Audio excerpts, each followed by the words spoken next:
Hey guys, welcome to the woods. Well, I was on this log here doing my meditative walk, and kind of leads back to the lower trail, and then I come up here and then connect onto this tree and head up that hill.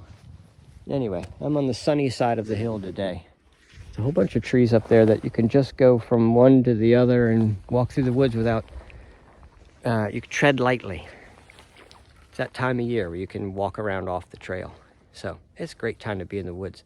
And everything's kind of frozen and dry, and but beautiful. And we're supposed to get a nor'easter tomorrow, so this might be a totally different picture. But every day is a perfect day in the woods. You just got to have the right gear. Even, these with the mitten tops, I love them. But like right now, my finger's out. I'm like, all right, let's get this video going. And you know what? Honestly, 150 videos ago at the beginning of Corona, when I started doing these, and I said I'm gonna do it every day for a while, and I did for a long, I don't know, 70 of them or something, 75. But then it got to miss some here and there and slowed down and picked back up, and who knows where I am with it now. But I think the best, well, no, let me stay on track. Way back when I first did that video, I was feeling and saying, well, maybe by the first 10, by the way. So if you listen, they're like 15 minutes a piece. And I go through them in my own mind, so I don't really need to listen to them. But if I wanted to remind myself, if I was struggling in my life, I'd go back and listen to them myself, because I wasn't in a sense of struggle. And that's all we're here really trying to do. That's what meditation's all about. Just give yourself a sense that you're not struggling, because you're really not. Here's some science for those people who like science. You have cells in your body, trillions of them. And what is a cell? It's a little person. This little person has eyes. This is true. Every cell came from the same chemistry that made a cell. Could have been any cell: your mind, your heart, your kidney, whatever. Your cell could become any one of those. But depending on its chemical bath, it pops into whatever type of cell it's trying to be. So this little person who gets born up in a chemical bath that we call conception, that person that gets built up and developed in that point is reincarnating itself. And that little person is finding its way into what type of cell it should be and how it should be and what it should be and what's its comfortable position. It has to fuss through that with its eyes, ears, nose, and mouth, because it is taking in the chemistry of the world around it. But what is chemistry around a cell, really? It's a vibration. It's an energy frequency, right? Everything's a vibration. We know that. There's no real particles. It's all vibration. But vibrations, energy, can create matter, can fuss things into matter. We look at vibration, and only when we observe it do we see it turn into matter. We know that. That's old science. It's all vibration. But you have a chemicals in your body. If I were to be, while meditating, walking on this log, were to be, tumble down the hill and get mutilated, or a bear or a mountain lion jump on me. Okay, that'd be more. Let's go with that one. A bear or a mountain lion, which we scared them all out of here. But if one of them were to jump on me and mutilate me on the side of the hill there, how terrible would that be? How much better is my day than that day? But that's where most people will go with it. But it's much deeper than that. What's really going on when that bear attacks you and you're being torn apart? You've got a chemical going through your body. As long as you're taking a breath, that's why the breath is everything. Your breath is telling your chemistry and your body what to do with the environment. But it didn't really come from the breath exactly. The breath was a representation of the energy you felt at the moment when the bear was tearing you apart. And the way you felt about your environment will determine what chemicals come through the blood. Tell those cells to do what they're going to do. And fussing from energy to back to the story is like sleeping and waking. Which world is better? They're the same. If you have a fussed, tough day and you haven't had a chance to go back through it, this happens, right? You just have a tough day and you're doing the best you can. You're not focused on your breath. You're getting so much input from everyone around you. And you need less input. That's to go within. is the energy. You're just leaning towards going within. Less input. Don't ask people their opinion about things. Don't try to understand the meaning of the names, the dialogue, the story. Don't try to fuss what other people expect out of you, and are you representing yourself properly, and all that external. That's just external noise. As you turn that down and you become more focused in your life, not in your life, in your moment, in your day, do less, but be committed and deeply connected into what you're actually doing. If you're here in the woods, you're 100% present here in the woods.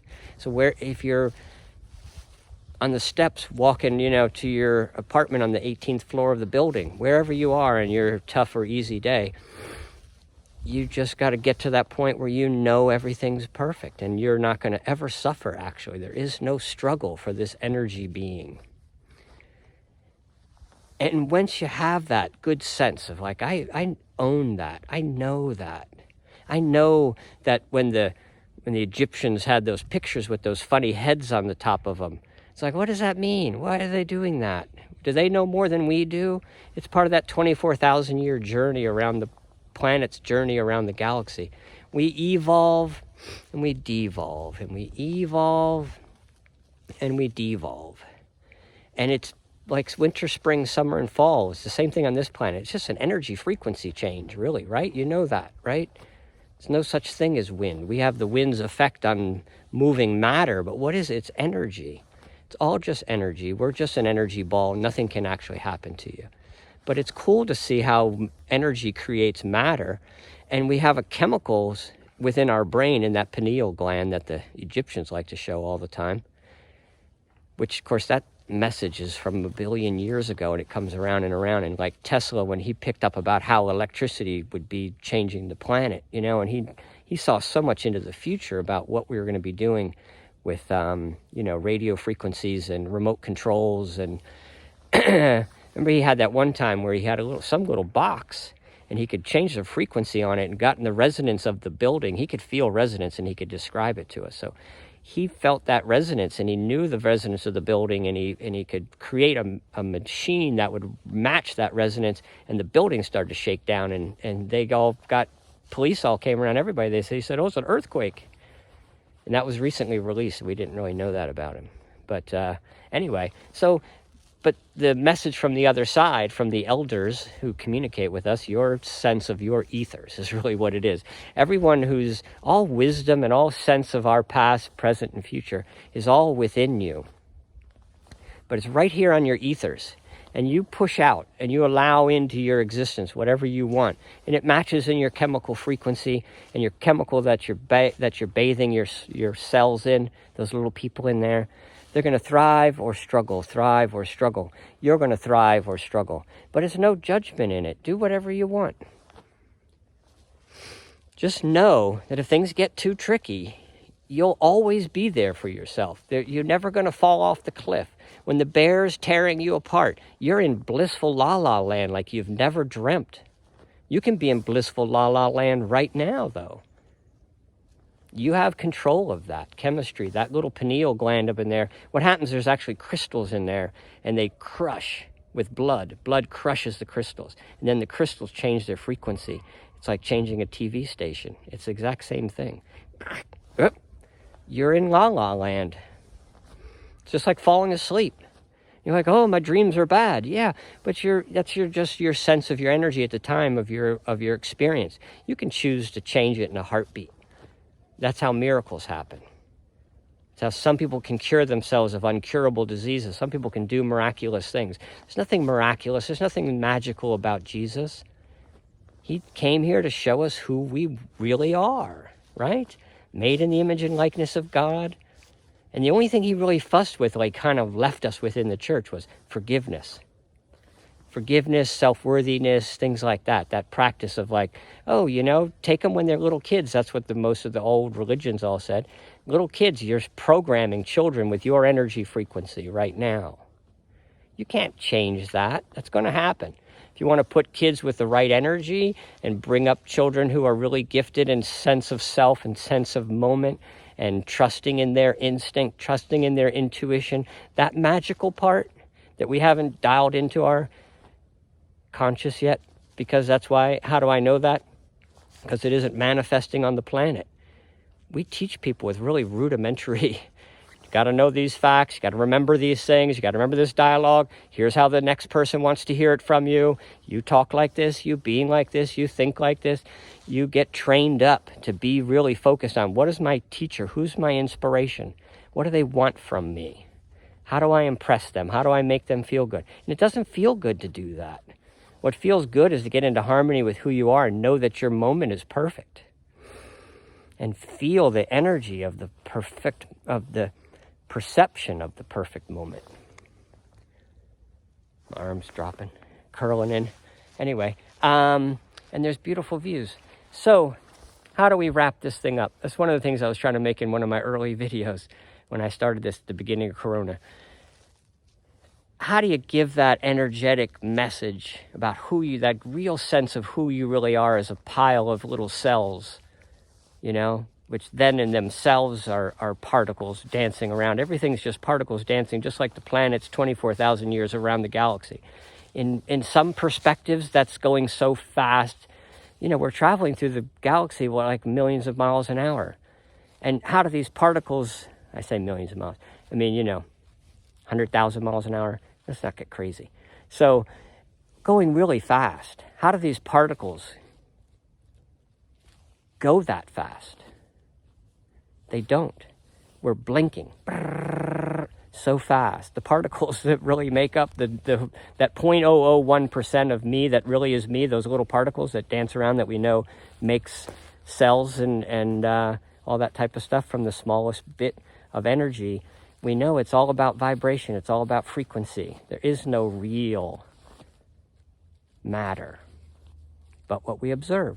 And we're changing so fast, the frequency changes. So the planet isn't traveling around the galaxy. The energetic feeling of itself is. Its history, it's you know, your vibration, your past and future. So wherever the experience of this ball is going to be based on your perception of your energetic interpretation of your environment. And love where you are with it. Don't judge on it. Because if you got the power and you want to fuss with struggle on planet Earth, go for it. It's the step beyond, you know, the LBGT campaign. It's like, let's get real with how we teach each other and how we educate and what's important. What's important is your inner dialogue. Your inner dialogue bounces off of your sense of your environment. What are we doing here? Is God the Father mad at me? You know, that dialogue, that storyline is still so prominent out there. It's like, it's right in my ethers. I'm an energy ball. And my sense of my environment affects my chemistry, and that affects my interpretation of my world. It's all mixed, just in energy. You can fuss out of it anytime you want. Just enjoy where you are. No reason to be anything different. We're not hurting anything here. Nothing can happen to this energy ball. So really, there's no sense to worry or do anything. Then it's like, well, what do I get up in the morning for then? That's the question. Find what you're drawn to. You naturally, as an energy ball soul, have somewhere you're trying to go. Something you're trying to blossom. You want to put something out there for the world. You want to put out your love message. And your love message is going to be interpretive. Remember I said that back 100 videos ago. I feel like this message could be put into an art. Or how do you say it in the least amount of words? Because it's an emotional download of sense of really deep peace and love for yourself and your experience and your little ability to say, the world is beautiful. That's it for my cinematography. Yeah, I just need a phone and share my sense of my love, but I can get much deeper than this. And you start applying it to the things out in your world and the things you're experiencing, the people you're experiencing. Here's a cool one. Talk about prayer and, old dialogues of what prayer really meant. All thoughts are things. All thoughts create. If you have a thought come into your mind, very powerful. What do you want to do with it? Are you going to love on it, accept it, and say that was good, and just let it float on by? Or do you want to keep fussing with it? If you want to fuss with it, it's got legs. And you'll start an internal dialogue, and you go down the rabbit hole. We've all felt it. Well, you can go the other way. At a moment's notice, you can go the other way. So if things are feeling funky for you and you're not appreciating your world like you should, then no time like the present. So, all right. Well, just remember, though, it is a process. You're just leaning. 10% is all you want. Just want to feel a little bit more accepting of what is. And when you have tough days and tough weeks and they start building on each other, there's still no judgment there, and you just go back to the same, I just need 10% from where I am right now anyway. But get inspired. Use the energy of inspiration of what's coming. This is the point I really want to make. Lean now that you've got a good sense of your past and you realize there's nothing we need to do. There's no one we're trying to prove anything to. Let that go. The dialogue of other people, let that go. Bring your focus in. What do I feel like I want to have as my way of expressing my sense of self? And fostering that sense of self up. What's my technique? What do I do? How do I, what's works, what doesn't? Well, that can be heightened by teaching it to someone else, which is really what I'm getting here. I post this, but I've got the energy of everyone's eyes looking at me to figure out how do I get locked into the sense of perfection of what I experience on a daily basis. I want to be able to say that in 2 minutes. 2 minutes of click. That's what an energy download is. Something happens very quickly when you get a sense of everything feels perfect. And you can get them any time of day, anywhere. But you get that's a feeling. That's what's going to happen when the bear attacks me when I'm on this log and I'm being mutilated. I'll have that sense of everything's perfect. So I know it's there. I know that pineal gland will crush that crystal, change the frequency, put out a chemical bath through my cells, and ecstasy, God consciousness, self-love, for sure. No judgment. No, I've done something wrong. No, why didn't you? Just inner bliss. So how much of it do you want? Well, how much do you need? How much are you struggling? Anyway, I'm off the trail on my log here, but there's people coming. I like to be friendly. So I'm going to let you guys go and enjoy my mitten. Could block your view. Love you. Out.